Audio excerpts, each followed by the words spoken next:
हाँ ठीक है हाँ पुढचं सांगा तिथं अडकू नका पुढं बोला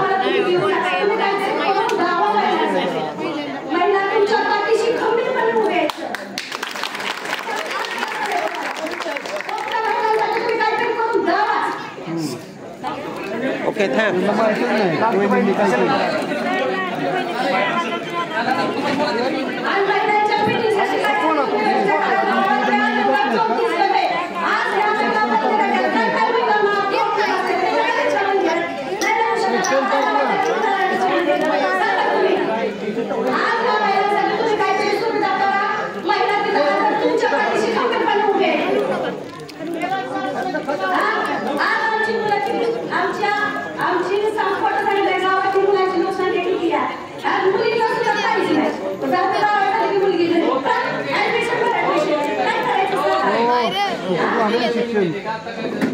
पत्र दिले अस्मिता भाऊसाठी आणि जोपर्यंत काय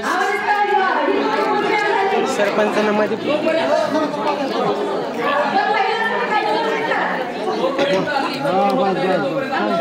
शिक्षण फुकट झालंय मुलींचं त्यामुळे काही विषय नाही कुठं कोण देत नाही कोण फी मागतंय कोणी फी मागली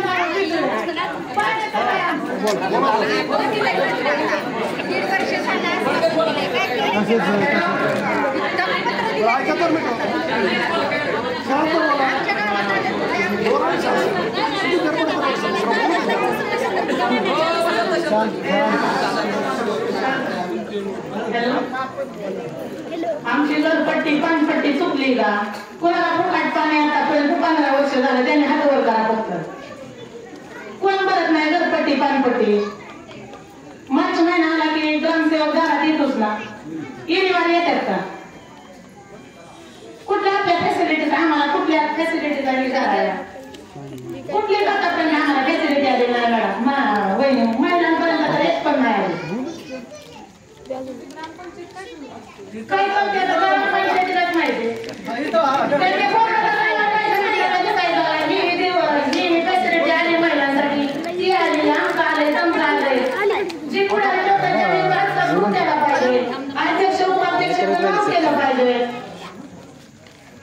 आतापर्यंत करतात काय रस्ता नाही बांधच झालेलं आतापर्यंत कोणाच्या दारात रस्ता नाही आला आतापर्यंत पाणी कोणाच्या दारात नाही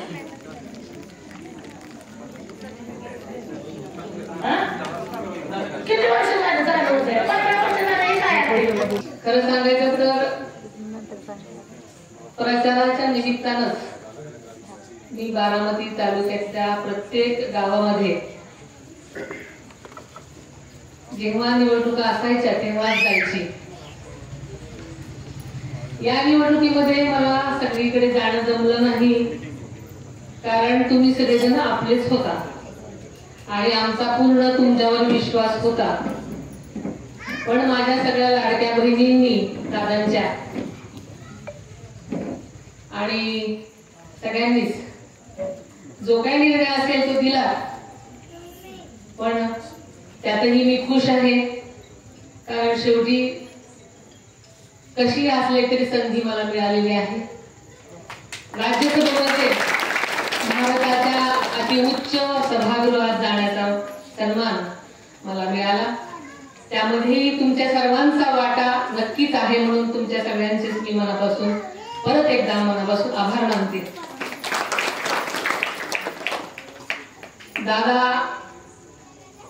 जेव्हापासून राजकारणामध्ये आले, पहिल्या निवडणुकीपासून मी त्यांचा प्रचार किंवा घरातले कुणीही उभं राहिलं की त्यांचा प्रचार करायला मी मात्र बारामती तालुक्यातल्या प्रत्येक गावामध्ये फिरायची. आपल्या गावातही मी अनेक वेळा आलेली आहे. आता बऱ्याच जणांना आठवत नसेल, बऱ्याच नवीन सुना आहेत. अलीकडे बाहेर गावातली पण खूप सारी मंडळी इकडे तिकडे राहतात. त्याच्यामुळे सगळीकडेच मी माहिती नव्हती तशी फारशी, पण मागच्या 4-2 महिन्यात सगळ्यांना चांगली माहिती झाली. हरकत नाही, बारामतीकरांना तशी मी नवीन होते, फक्त जास्तीची माहिती नव्हती.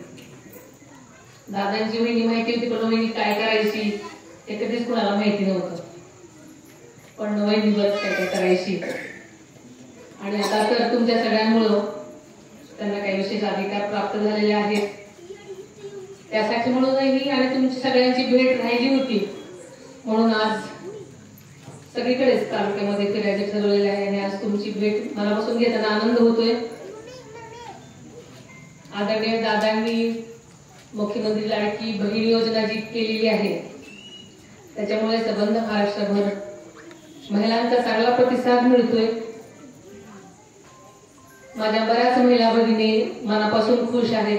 ज्यांच्या खात्यावर पैसे मिळालेले आहेत त्या खरोखरच खुश आहेत. कारण माझ्या महिला भगिनी सुरुवातीपासूनच काटकसरीनं आपला संसार करण्यामध्ये नेहमीच प्रयत्न करत असतात. आणि ह्या 1,500 का असेना पैशाचं मोल खरोखरच ज्यांना गरज आहे त्यांना नक्कीच काय आहे ते त्यांनाच माहिती. टीका करणाऱ्यांना कधीच कळणार नाही की त्याचं मोल काय आहे. आणि आज 2 महिन्याचे 3,000 रुपये मिळाल्यानंतर माझ्या अनेक महिला भगिनींनी त्यांच्या ज्या ज्या अत्यावश्यक गरजा आहेत त्या नक्कीच भागवल्या असतील. काहींनी बचत गटाच्या फी भरली असेल, हप्ते भरले असतील, काही जणांनी काही इलाज करायचा असेल तो केला असेल, काहींनी मुलांच्या फीस भरल्या असतील, काहींनी मुलांची दप्तरे घेतली असतील. ऍडमिशन सुरू आहेत सगळ्यांच्या, काहींनी ऍडमिशनची फी भरली असेल. पण आपण महिलांचा हा नेहमीच फायदा झालाय की डब्यामध्ये पैसे साठवून जेव्हा अडीअडचणी असतील तेव्हा आपण तो पैसा वापरायचो. पण हा पैसा तुमच्या हक्काचा असल्यामुळे नक्कीच त्याचं मोल वेगळं असणार आहे. त्याच्यामुळे प्रत्येक महिलेला त्याचं मोल आहे आणि म्हणून ती सगळी योजना तुम्हाला भावते. प्रत्येक गावामध्ये अनेक प्रश्न आहेत. मी राजकारणाच्या घरातली असली तरी राजकारणी कधी नव्हते. प्रचाराच्या निमित्तानं फक्त फिरायचे. पण जेव्हा लोकसभेचा प्रचार करताना मी सगळ्या गावांमध्ये फिरले, सगळ्या तालुक्यांमध्ये फिरले, तेव्हा बारामती बाहेरच्या तालुक्यांची अवस्था काय आहे हे जवळून बघितलं. आता आपल्याला एखादी गोष्ट नसली की आपण अधिकाऱ्याने म्हणतो की आम्ही केलं पाहिजे, कोण करायचं वगैरे अगदी म्हणतो. पण बाहेरच्या तालुक्यांमध्ये, पुण्याच्या अगदी जवळच्या तालुक्यांमध्ये अतिशय वेगळी स्थिती आहे. आपल्याकडे बघितलं तर प्रत्येक गावामध्ये बघितलं तर कोटीवर निधी आहे. आता मी बघितलं जलजीवनची 50 कोटीचा प्रोजेक्ट सुरू आहे. ते मान्य आहे मला की तुम्हाला पाणी नव्हतं मिळत आणि त्याचं काम सुरू आहे.